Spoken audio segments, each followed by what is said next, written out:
हनै आदामोनहा लोगोफोर ए सेमोननि बायदि बावखुंग्रि हाजोआव देग्लायबो गाखोहैलालाय नामा आदामोनहा? गाखोहैयाबा माथो गोदान बोसोरनि दुखु दाहाफोरखौ ज्राब बावगारजोबनानै गोदान बोसोरनि गोदान मिजिङै गोथार गोसोजों बै बावखुंग्रिनि हाजो थिखिनियाव गाखोनानै अख्रां दांहैनो लोगोफोर ज'नो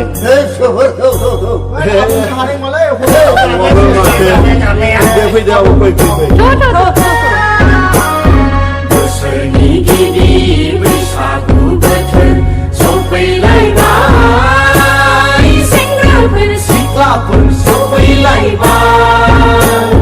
बावखुंग्रि हाजोआव गाखोनाय बोथोरा मोनफैलायबाय बावखुंग्रि हाजोआव गाखोनाय बोथोरा मोनफैलायबाय दुखु दाहाफोरखौ हामा हांसाफोरखौ जा बावगारनायनि समा फैबाय दुखु दाहाफोरखौ हामा हांसाफोरखौ जा बावगारनायनि समा फैबाय बोसोरनि गिबि बैसागु बोथोर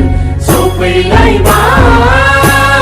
सेंग्राफोर सिख्लाफोर सफैलायबाय बावखुंग्रि हाजोआव गाखोनाय बोथोरा मोनफैलायबाय बावखुंग्रि हाजोआव गाखोनाय बोथोरा मोनफैलायबाय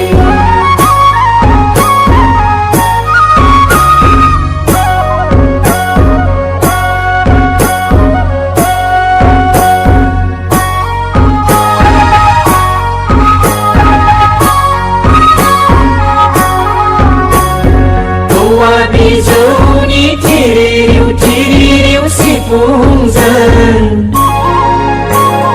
खाम गेन्दानि फिउथागोम गोमनायजों सेरजा खुजानि गगिलिं गाबनायजों सेंग्रा सिख्ला बोराय बुरै उन्दै हायलालाय हुइलालाय रंजा मोसा बोसोरनि गिबि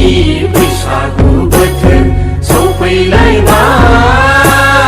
सेंग्राफोर सिख्लाफोर सफैलायबाय बावखुंग्रि हाजोआव गाखोनाय बोथोरा मोनफैलायबाय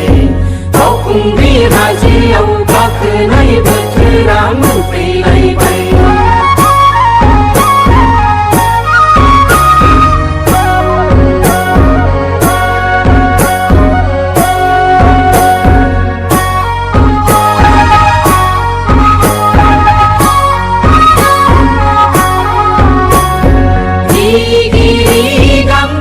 Bye.